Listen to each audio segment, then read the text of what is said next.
Hello and welcome, Exiles, to my League Start guide for the Settlers Reboot, which I am going to be playing a Guardian Righteous Fire. Now, I'm going to start out right now in the notes section because there's going to be a question. Lance, why not Chieftain? The TLDR is Chieftain is it's probably just a better start. It's straightforward, it's pretty easy to progress, and you get the dopamine hits of the Explode. If you are a new player or you're new to Righteous Fire, I would just recommend Pox Chieftain RF. But as for me, why am I playing Guardian? It's because the scaling gets a lot higher. Like, we're talking 40, 50, 60,000 energy shield, much higher scaling potential. If you're a Chieftain, it doesn't really work out to go ES based. It doesn't have the support for it. It can't really make it work that well.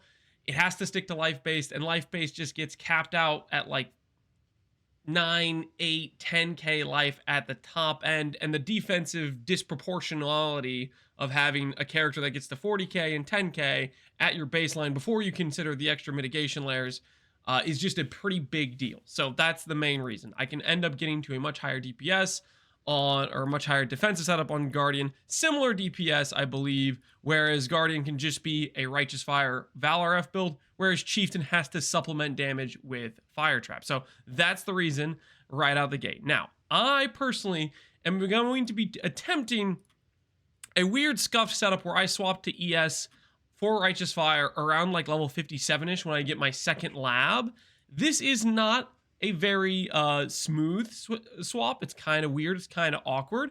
So what I ended up doing is I created two sets of trees. I have a tree that's life-based, and that will be hopefully more straightforward. If you're used to leveling life-based, you can go and try to get an early Calm's Heart. There's definitely easy gearing to go for and stuff like that if you want to keep it more straightforward, and then swap to Energy Shield later on when you can afford a Balbala Jewel or the Chayula mod that makes it so you can swap to a high-end ES chest piece, or the Esh's Shield, which allows you to go the also ES based. There's those kind of three options that you could just wait until you have that gear to swap. So you could start out life based, and this is probably what I'd recommend for most people. It's just start out as ES based. It's going to be more straightforward. The advantage you get for life based, you can also start as Inquisitor if you'd like that as well, if you'd feel more comfortable. But if you're starting life based Guardian, it has the decent option of basically just mostly defensive options. You get Giga Regen with Time and Eve, you get good block with Bash and Hope, and then you get basically, it's basically like damage mitigation essentially. If you summon this dude,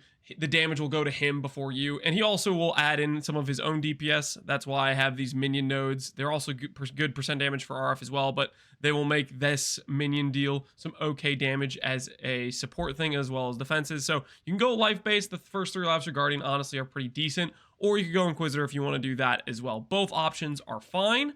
I just have a Ascendancy spec'd out with Guardian. My tree wouldn't really look any different for Inquisitor. It would basically be Pious Path plus Augury of Penitence for Inquisitor, and then Righteous Providence eventually would what it would be for life-based setup. So you can make that decision for yourself. But the point is, probably would recommend life-based, but what I'm doing is going to be a ES-based setup where I swap around Cruel Lab to Ghost Wraith and a few items I'm going to show you. Let's go ahead and look in-game real quick what this looks like. I have a character that's level 66. I have about 5,600 life and 1,000 life. What this means is I have a much higher base EHP for my initial RF damage. With our 4-link RF, it says a tooltip of 60k, which I think is pretty decent for having just finished Kitava. I did this run yesterday on stream. If you want to watch the VOD, I'll have a link. I'll put a link in the description of the video and in the PUB if you're curious. But it took me about 5 hours to level this character, and I did the swap around, I want to say 3.5 hours in, somewhere around Cruel Lab during the leveling. And the main key pieces for the swap were a Ghost Wraith, a Crown of Thorns, a Kikazar, a Shaper Seed. I also ended up getting a Lori's Lantern. Basically, these are just like T4, T5 uniques that can all drop super early on. Super common. They're going to be 1 Alch, 1 Chaos. Not very hard buys. But if you don't want to rely on this, if you just want to stick to more easy, straightforward life-based, you can do that. And this is, again, something that I have supported with a buy list. If you look over here, I have set up a list of easy, quick searches. For those of you who have followed my guides before, I use this extension called Better Trading. It's supported in Chrome, or if you have a legacy version from Firefox, it's no longer supported. That's what I have. I have a legacy version of Firefox, just an old, outdated version. But basically, this buy list gives you a way to quick search some of the easy key items that would be good early on RF items.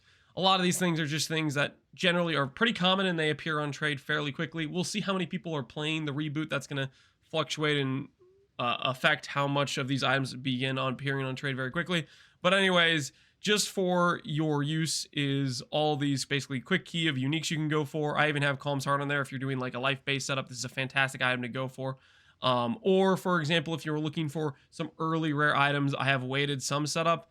I kind of just yoinked these from my stat stacker POB, so I don't think I have the weightings 100% right. I'm probably prioritizing stats a little bit more than I should. Like for example, if you're doing ES based, int is going to be a little bit more important than strength, whereas if you're doing life based, maybe you care more about strength, maybe you care about life regen rate. So these aren't perfectly set up weighted. Some are a little bit better than others, but they give you an idea of how to set up the search, because you can just go over here and look at the filter, and you can adjust the weighting at the top if you just want to look for better items and you're happy with the mods that are showing up. So for example, say we like this ring, say this is a pretty good ring, this is about a 158 weighting, but you have a little bit more currency and you can afford to go for a better weighting, you would just go over here and say, hey, show me a 220 weight ring instead. So you change the weighting up here and all of a sudden you'll get a ring that has better mods overall, weighting of 250. So you get the idea. That's what these are for, just some quick searches to help you search for some early items. Maybe you're looking for a one-hand weapon early on. You want an item with like fire damage, dot multi. Here's an item that has strength and dot multi and an open prefix, so you can craft % fire damage. Stuff like that. That's what this is all for. Hopefully, you can use it on the start and it'll make that useful. If you're wondering how do you import these folders, I'll show you real quick right here.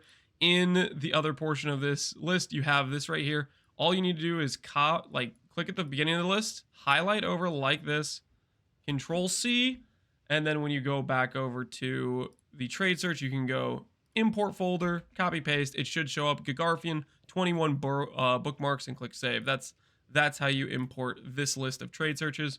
That is the extent of the note section. I do not have a guide on necessarily what auras or supports you should do. I do have the skills I have set up at this point in the character. Ultimately, what I'd recommend is early on, if you have struggles with res, just click Purity of Elements. If you have your res already solved, I'd go Tempest Shield plus Arctic Armor. I like Flesh and Stone. I like those 3 auras a lot of times, but pick and choose what you want to do. If you're doing ES based, then you might care about Discipline. If you're eventually, as you level up, Purity of Fire, I would level up in the offhand. It's not very good at initially, but later on when it starts to give you max res, then it becomes more worth using. For example, I just swapped over to it on the character in game here. Now that it's giving me a couple max res, I believe. Yeah, it's up to 2 max res. Next level, I think, or pretty soon here, will be 3 max res. Don't use it when it's low level. Purity of Fire is really good later on when it's actually giving you max res. When it's not giving you max res, it's not as worth it. And yeah, that's the idea there. So that's the guide resource, or the POB I'll leave in the description. Has the different trees either with the life-based stuff or the scuffed ES-based stuff, which is the stuff I'm going to do. I will be posting a update to this build every day or two, basically with progression along with new gear and recommendations and stuff like that. So if you're following what I'm doing, there will be that resource. And then aside from that, I'll give you guys a quick showcase of what this character looks like. This is the currency I dropped throughout the campaign. Fun story is I dropped a Divine, so I dropped that in Act 5. So my RG for the Seller's Reset's already cooked. But anyways, I'll give you a look of what it looks like doing. Let's just do the classic Blood Aqueducts as an example of what this character looks like in its current state. This character had just finished the campaign, and I think I did all the passive points. I should check real quick to make sure. Looks like I forgot something in Ruler of Highgate. That means I forgot to do the Feather Quest. I think Act 9. The one where... Well, it's either the one where you choose. I think it's the Act 9 one, I believe. I'm not 100% sure. Oh, another thing I should note here right now is my mana is just a little bit cooked. I have 43 unreserved. I have a 45 mana cost with time ability. Basically, if I level up a couple times, I'll get a bit more mana, and then I won't have that problem. Or right now, technically, if I'm on full ES from this thing right here, I have reduced cost, which makes this affordable. You'll see I go from 45 to 41 cost every now and then. So it's a little bit of a cook setup. The second we get, Rise of the Phoenix and we start, that'll be a difference in giga net sustaining versus just barely degenning, essentially what the setup we have right now is. that change right there will allow us to have some permanent uptime on the current setup we're using. Actually, like, you know, permanent uptime on our full ES to be able to curse flammability on like enemies we want to, and that sort of thing. But anyways, this is what it kind of looks like at this state of the character. You know, pretty basic stuff, nothing too complicated. And then as we do it in League, we're going to try a lot harder to get better gear faster. But this is just some starter pieces that give you a look of what the character looks like in the ES setup. I don't necessarily recommend the ES setup, as I said before. I would just run it as life base, get an early calms, get some life regen rate, rares, have a good time with that. You'll be able to get block cap, I think, with Guardian fairly easily, and should feel pretty good.